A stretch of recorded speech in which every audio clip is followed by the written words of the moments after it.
Hey guys, welcome welcome back to Tiff Talks 22. Uh,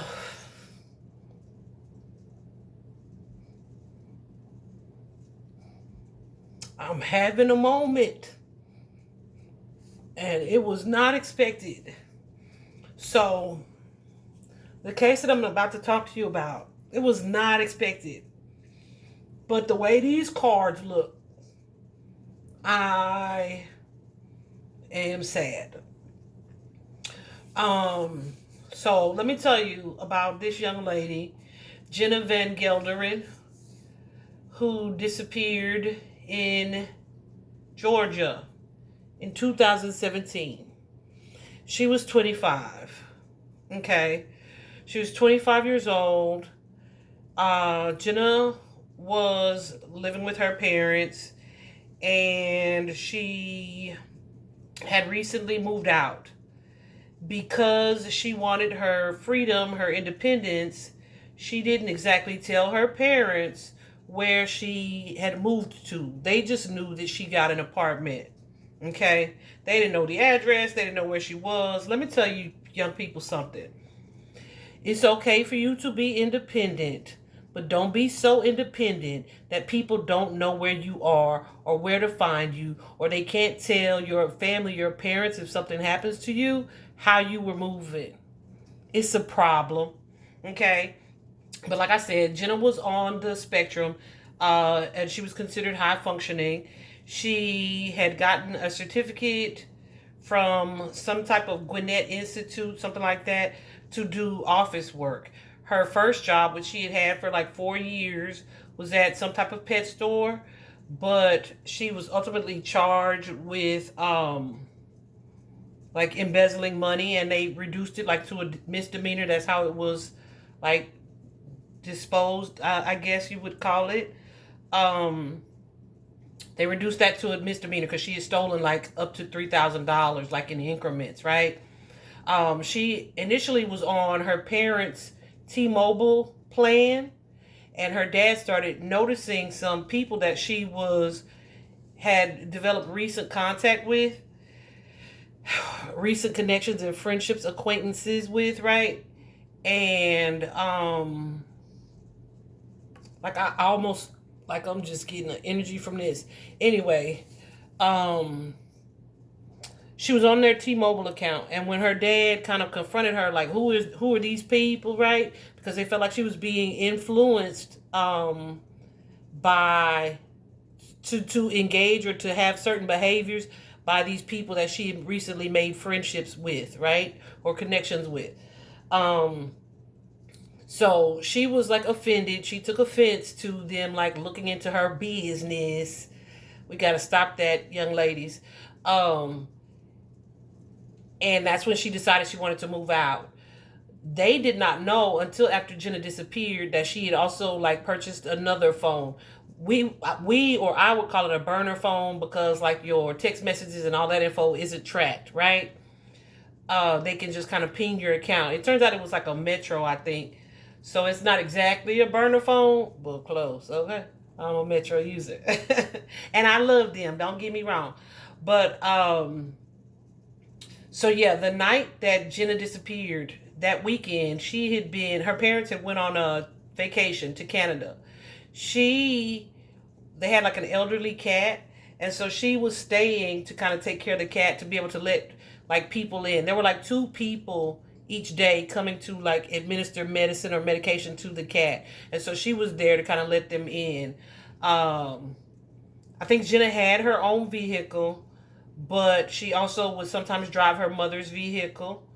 Jenna had a boyfriend. Yeah, so she was just really trying to grow in her independent energy, all right? And of course, as you get older, that is kind of normal. We understand that. But again, because she was on the spectrum, um, y'all know I have a special needs son too, honey, baby. But let me tell you, he stays up under me, okay? But because she was on the spectrum, it is more difficult, or she may have been what you would kind of consider socially awkward. So it always kind of been difficult for her maybe to tell when people were either taking advantage of her or had ulterior motives, right, to their desire to be connected to her. And so that was her parents' worry. I feel like that would be most parents' worry, right? So this particular day, her brother came by because the person that was supposed to administer medication was like, I can't get in the house. Nobody's here. So he came by. The TV was on. Her shoes were there. Her shoes were there. A pair of shoes were there. Her toiletries she had like in a little plastic bag was there.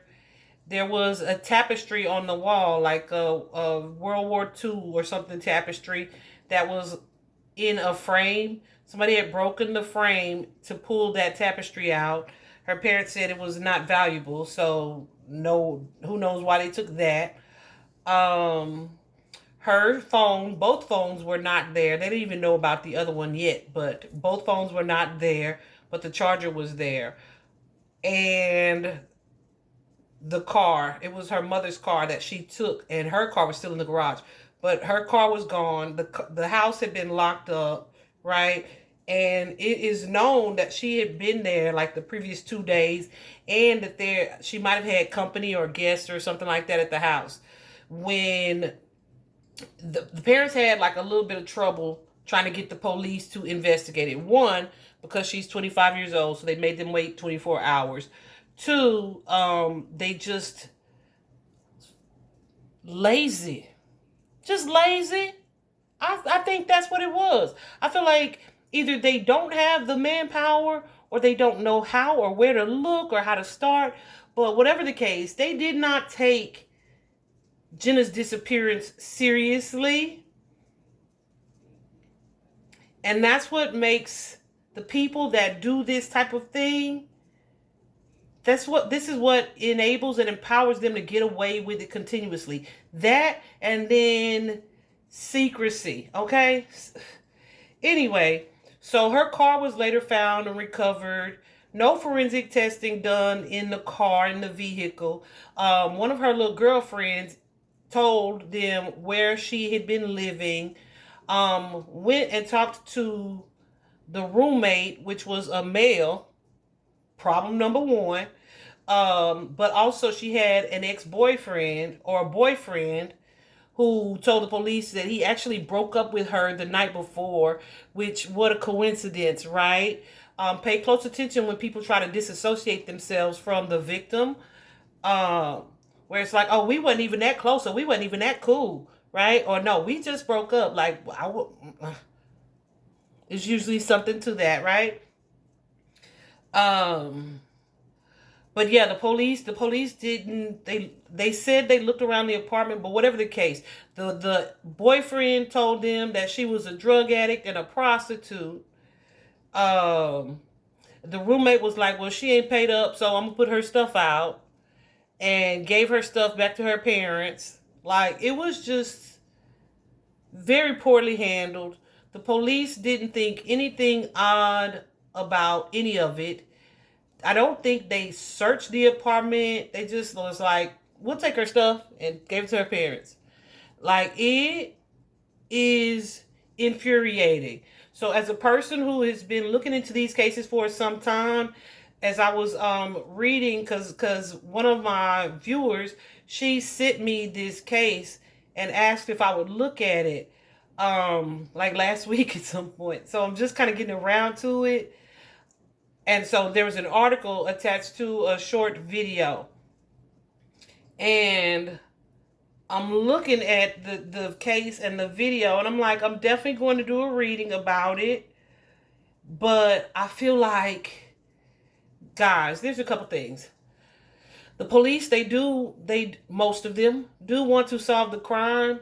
But the truth of the matter is that they have a lot of cases, right? So a lot of times you really gonna have to work on your own behalf. Okay, so that means you doing the searches, the searching. If you have to befriend somebody that you suspect so that you can kind of get them to talk, do that and record it. If you have phone records or text messages or other information, before you turn it over to the police, make a copy of it, okay? Because they will lose your stuff, misplace your stuff, disregard your stuff. What else did I want to say? You really, really, really have to be your loved one's advocate, because they are just very rarely going to look and search as much as you would want them to, or as much as you'd like for them to. I'm not saying that all of the, like, active crimes, that's different, right? Like, we know this person shot somebody, right? That's different. Missing persons, no. Do your own, be your own advocate, be your loved one's voice, okay? Because when I tell you the way that this case was handled by the police department is disgusting. And I'm shocked because she white, but I don't know. Maybe because it's like a predominantly black city or something. I don't know. I just know that they dropped the freaking ball because laziness knows no color. All right. But her parents' house was in DeKalb County. So that's the DeKalb County, the DeKalb Police Department. But then her apartment was in Atlanta. So that's like Atlanta PD. So it's across the jurisdictions. And yeah, them working together on a missing persons case, like, yeah, they probably don't want to put the time, effort, research into that. So the reason why I was so emotional at the beginning of this is because of what I'm seeing here. So some of you guys already know that I don't even feel like I'm going to Goosies. I don't even feel like I'm going to dig super deeply. I'm going to tell you what came up from my personal deck, and then I'm going to show you here what it is that I'm seeing. Some of these we're definitely going to clarify. Let me start by saying I don't feel like Jenna's crossed over. I feel like Jenna is alive, but she is not the Jenna that we know or knew. There's such an energy of confusion from her that she may not even, at this point,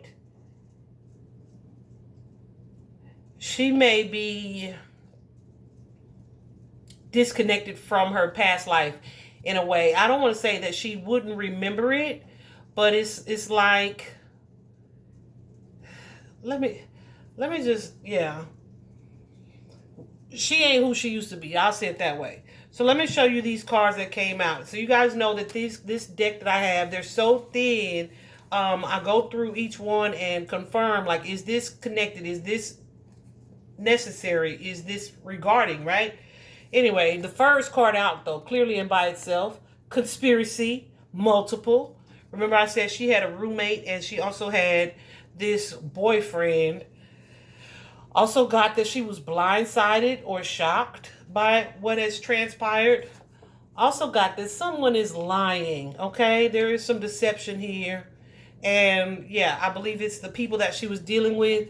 It is quite likely the ex, this past partner. Also got that this was a karmic connection. Now, I did clarify when I saw this card, Goosies. I did clarify when I saw this card, poison, drink or food. Because, like I said, she was 25. So I had to clarify with poison because I feel like people don't think it happens often. But I feel like people are slipping stuff into your drinks all the time, okay? They're slipping stuff into your food all the time. Especially if they feel like, you know, you're an easy target. I'll say it that way. So as I clarified this, I was like, okay, how is this related? Show me. And I'm looking in the cards, and it's definitely like we were hanging out, and something was put into one of her drinks, okay? Also got ignoring the truth here, and I had to elaborate and clarify that just a little bit. And what I got was that the police, that pissed me off. The police were shown some things, and they disregarded it. I feel like the boyfriend told the police some things, And the police were like, all right, we accept that. So that could be the thing about the prostitution and the drug habit, which her parents say they call BS on that. And I do too. And it could be also about the fact that it was just something with the police. The police were at the end of it, but it's something that a partner told the police, right? So something that was given to the police, they dismissed it or disregarded it. They ignored that there was likely some deception taking place, right?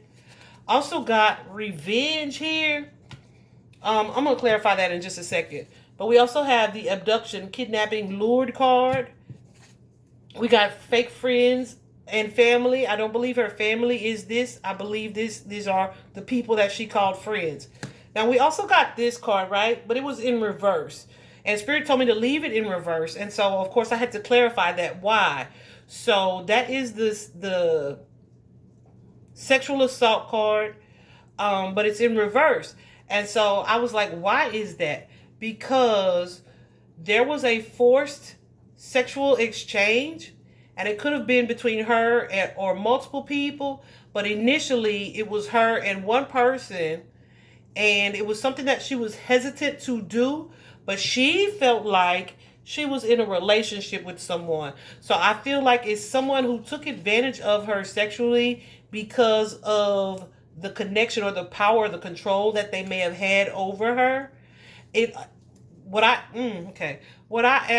told Spirit, and I got the yes for that, was that, so it kind of feels like she was being groomed in preparation for, and that's what that was. Of course, stress and overwhelm is going to be connected. Also have that this is a serial offender. Serial offender just means, it doesn't mean that this person is like a serial murderer or something like that, because I'm getting that she ain't dead, y'all. She is alive, okay? Like, you wait till you see this other little spread right here. But I'm getting that she's alive. So it's not that but this is somebody who habitually either takes advantage of people, is deceptive. They may have a criminal record of some sort, but they take advantage of people. They are manipulative. They are users. They are hustlers. They are likely thieves, but they are like in plain sight in your neighborhood. All right. Also, this is about greed. So, of course, like I said in the beginning, they were manipulating her to get money or payouts from her of some sort from this other job. So who knows? She was also working as a nanny since she had been fired. And so yeah, who knows what kind of money she was giving these people. This whole orchestration, this whole theme was intentional. We also have the envy and jealousy card here. I'm going to clarify that in just a little bit. Definitely a staged cover-up. If you read the post connected to this reading that I made earlier, her burner phone pinged one of these days, like in a wooded area somewhere. 30 minutes away, her car had just been found or located abandoned, but they were 30 minutes apart. And it's like there's no way she could be in these two places at once. So yeah, someone did that, and they did it on purpose. Okay. Also got catfished, social media. So she could have met someone online. That's what this is saying, that she met someone online who either presented themselves in one way, not either, they did that. They presented themselves in one particular way, but it's not who they were in real life. Guys, let me tell you to be so careful with that. It's so crazy. I knew that I was getting ready to do this reading, and I have another one coming up from Atlanta as well, but I knew I was getting ready to do this reading, but I hadn't just really been thinking about it because I had other readings that I had done today too. That's not connected to true crime, that's just personals, right? But this situation that my sister Monica, who is passed away, went through years ago, she met a person on Facebook, right? some guy, I don't even remember what he said his name was. They talked for months, like 6 months to be exact. Then she said he just kind of disappeared for like 2 or 3 months. And then he came back like, I've been doing this, that, this, whatever, all these excuses. So they kind of rekindled their social media exchange relationship, friendship, whatever the hell it was. And then they decide one day that they're going to meet up. And when they met up, guess who it was? And he attacked her. He punched her. I still remember quite vividly when she ran out of that place, that apartment, and drove to my house where I was staying at the time. His ring print in her jaw. But guess who it was? My first cousin. Our first cousin had pretended to be someone else and was having all of these conversations and explicit conversations with my sister, his first cousin. Like my mama's brother's son. Yeah. So when I'm telling you that it's happening, we also saw Deja Fields. I posted her article, her disappearance, last week sometime. She was lured into a certain situation, right? So please don't think that this is something that's not happening or that it won't be you or it couldn't be you. Like, I don't trust online dating at all, period. I just don't. You'd have to be a celebrity and you'd have to be messaging me from your celebrity account. Okay. Like, come on. I don't even trust it. And even then, you're going to have to FaceTime me. For real.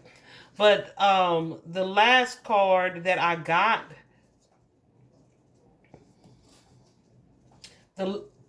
before I show you this last card, let's look at, I'm going to put it over here so y'all can't see it when I move the camera.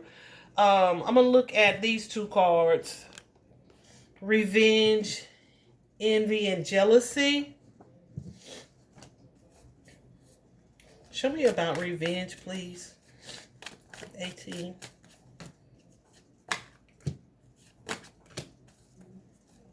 Yeah. So there's an energy here of someone holding someone, binding someone, maybe entrapping someone. And it's like, that's kind of what you get. Right?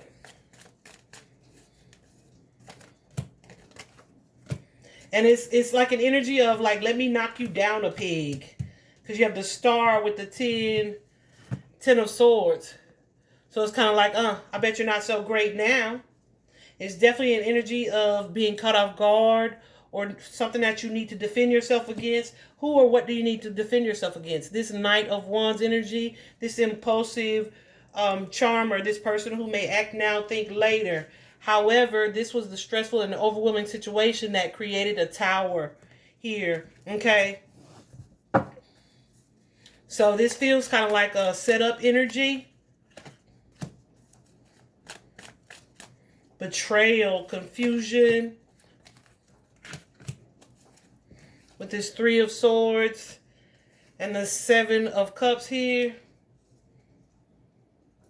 But it's like, yeah, I'm seeing here that someone had an ulterior motive.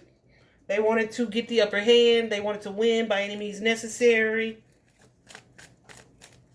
And that's disgusting.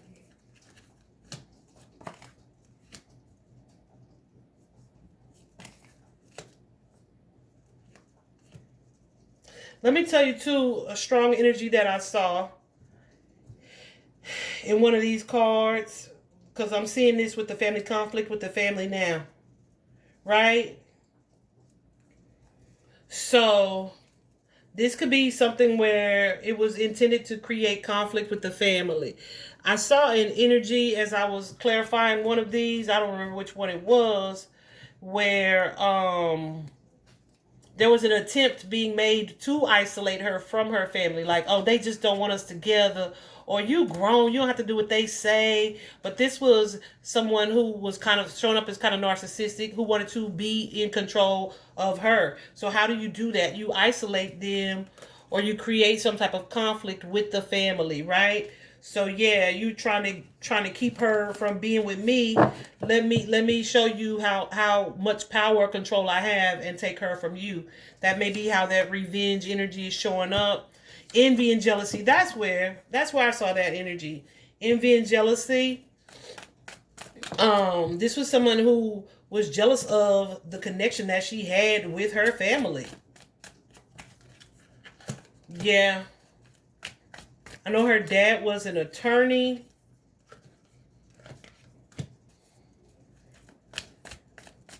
So this could be someone who was jealous, like I said, of the connection that she had with her family, or the control that they seem to have had over her, right? Yeah. Maybe even too how difficult it was to get her to kind of pull her energy back from the family. Yeah, like I can't coerce her into this because she won't let this family dynamic go. That's wild as hell.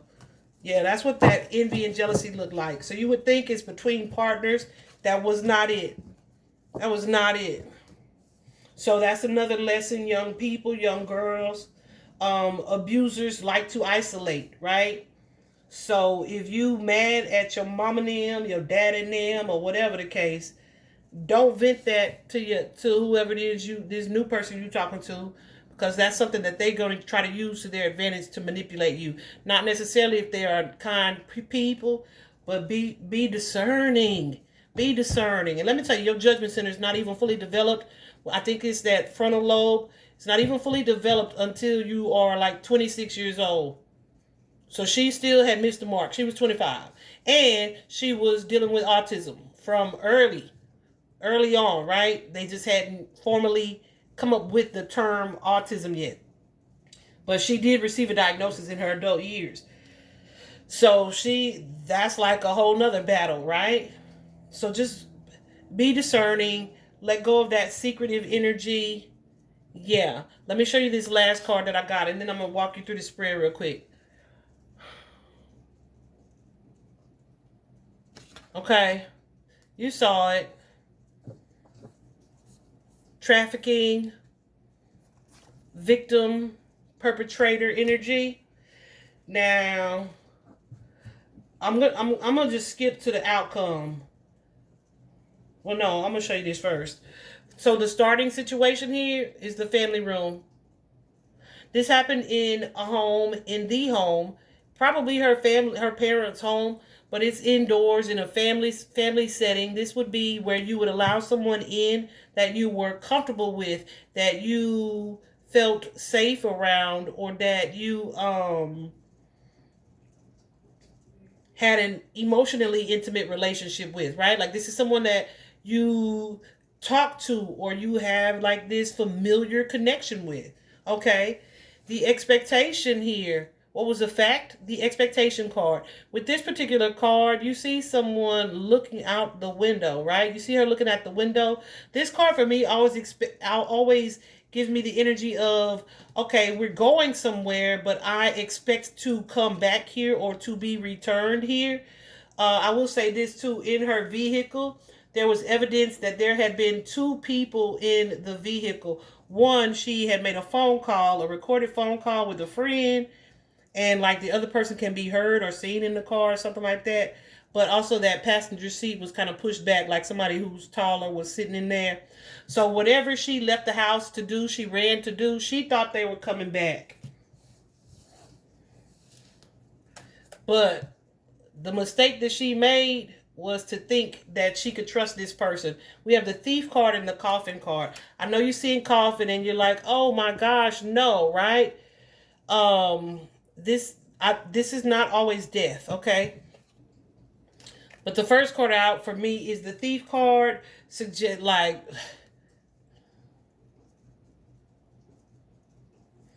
I believe this little boy is pickpocketing this man, but this card makes me always think about like a thief being kind of in plain sight. Somebody who has like criminal tendencies. They have ulterior motives, but they hide their motive, but they don't hide themselves. Right? It's like everybody know this person ain't up to no good. Everybody discerning, but except whoever this person is in direct contact with. Right? It's that kind of energy.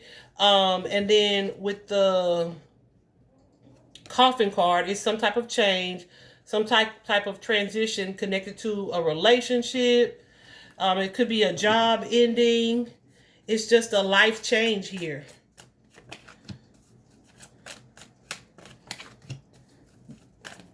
That likely comes with some type of regret. Not talking to your family, being separated from family.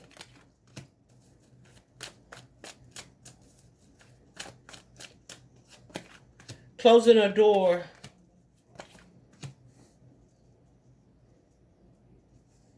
And maybe even, like I said, being manipulated by physical intimacy as well. A change in that.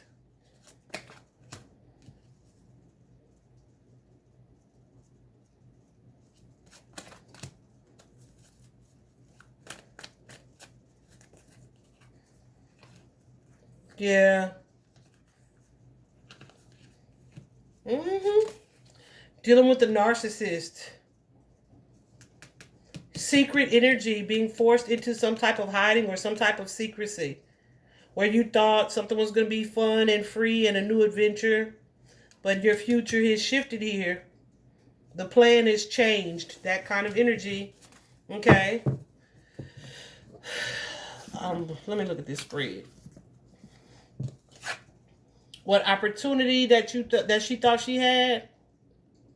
Look at this. The main male. The main male is usually, he's not the older gentleman in this card, but don't think that the older gentleman ain't showing up.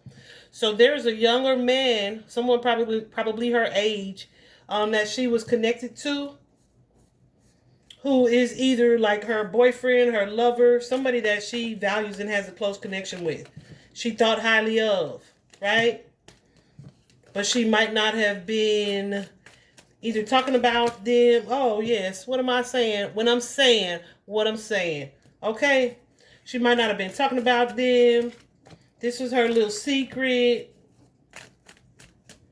This was better than being alone, even though it was a less than ideal or emotionally rewarding situation here.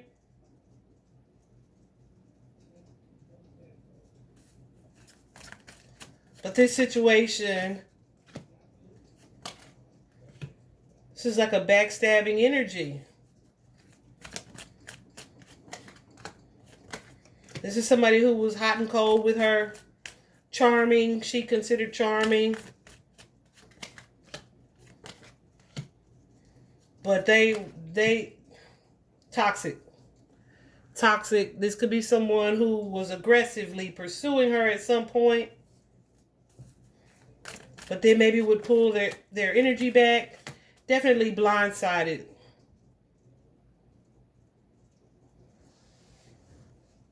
Like something that she didn't see about this person or see them clearly, that she didn't want to see.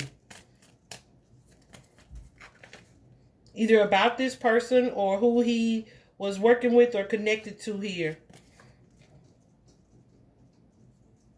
And it could have been, honey, listen, it could have been an energy of, listen, we're going to make you a star. We'll make you a celebrity here. I know people looking at us, that kind of thing. But whatever this opportunity, this job, these coins that were promised, yeah, you are not going to be a star. Okay?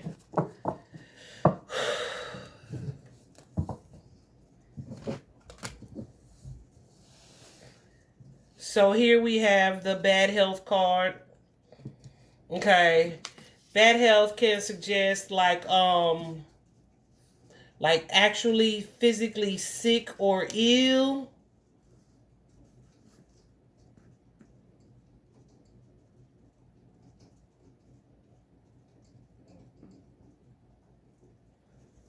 or something going wrong from a physical standpoint. But whatever it is, yeah, it's serious. Like, this is a bad situation. There's some type of fear that's developed here as a result of this experience.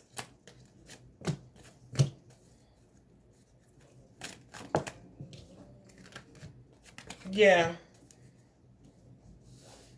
Because look what we have. All of this confusion, this conflict, this fight, this discord here. And then being guided into something unknown where I'm disappearing.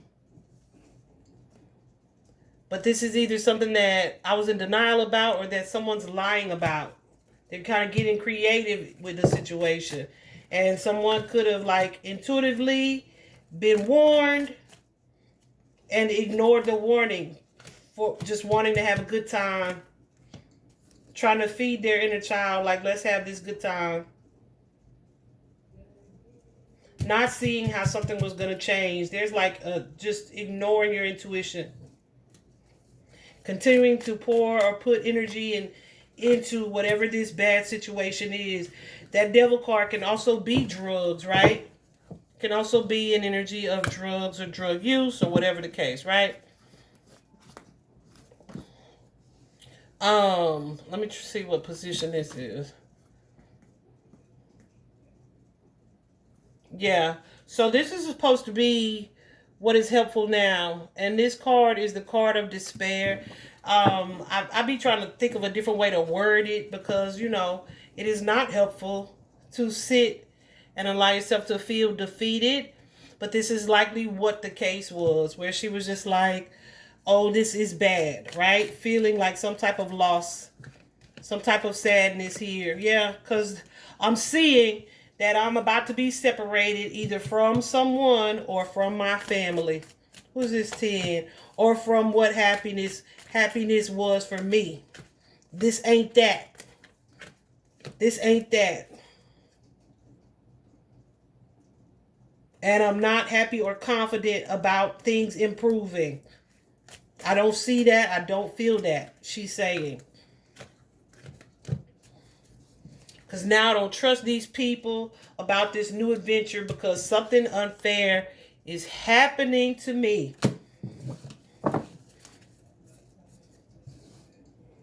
What was not helpful?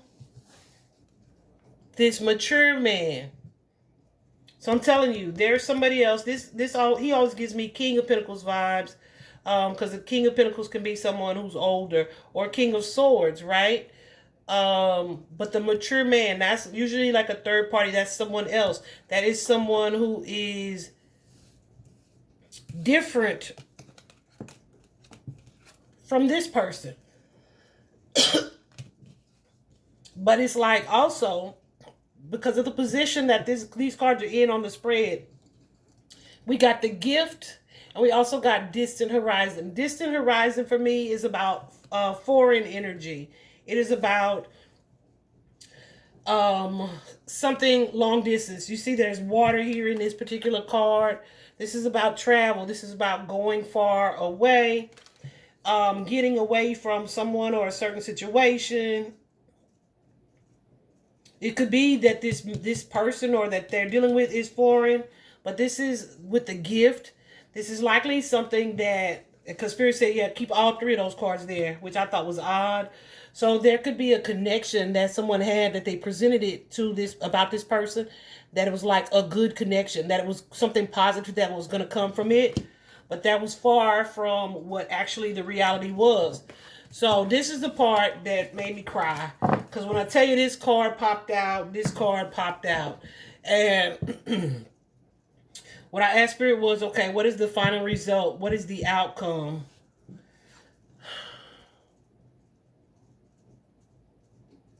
Toil and labor. Let me tell you what my book says about this card. It usually is just some type of challenging working position, right? Let me tell you what it says so you can get the gravity of the situation. This is a somewhat challenging card. Here, we meet a young girl in the dreaded 19th century textile mill tending to the dangerous and loud looms for 12 hours a day. Brutally hard manual work with the risk of losing fingers and hearing awaited these girls. Literally, this card is the low-wage manual labor drudgery with no hope for advancement. Abstractly, it is a burdensome, thankless chore, obligations, and good intentions that are always punished. Of course, these were not near positive cards, right? But this card shows daily routine, automation, hard work. In your daily work as well as in partnership matters, you might feel like you're in a hamster wheel.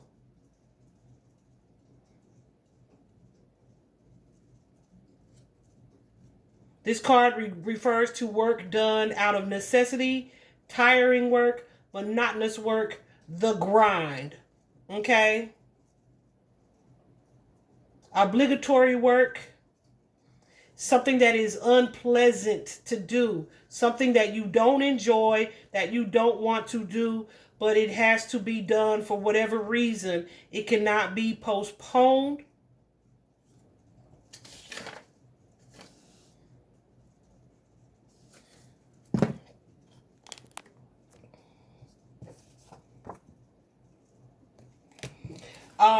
I did pull the places cards, but the energy that I got from the places here, I feel like this baby has been all over the place, including jail.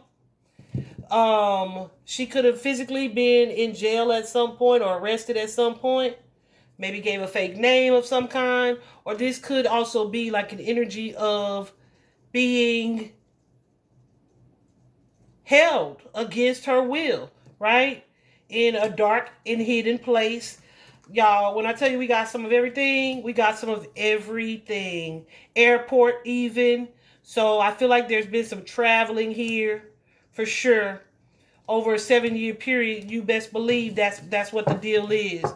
I was thinking, okay, she disappeared when she was 25. She's 32 now.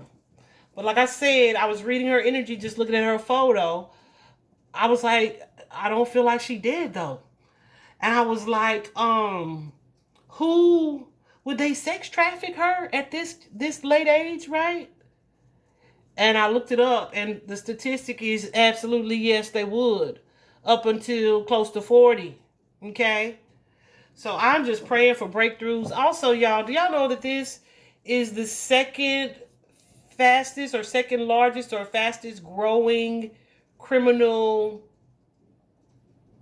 I don't know what even to call it, but it's like human trafficking, and then this type of trafficking is second largest. Okay, it is a booming business, and you know that based on, if you just ever on social media and you see in the comments, they'll invite you to look at a girl or they'll just at her on TikTok. They'll at the girl. These are usually traffic victims. If we, the public, can see and observe that, I don't understand why the FBI, the police can't or ain't doing more, right? Know that you've probably seen when they find like 200 girls recovered. You found, for the 200 that you found, it's probably 2,000 that you didn't. It's a very sad situation. It's very sad. I'm praying for justice, for some type of breakthrough or light at the end of the tunnel. And y'all know that I'm a super optimistic person, but I gotta say, personally, I'm not optimistic, but I'm prayerful because I know God is powerful, that things could change in the blink of an eye. And this too is the year of exposure. So we're praying for exposure and justice in this regard. All right. I hope this was helpful. Bye bye.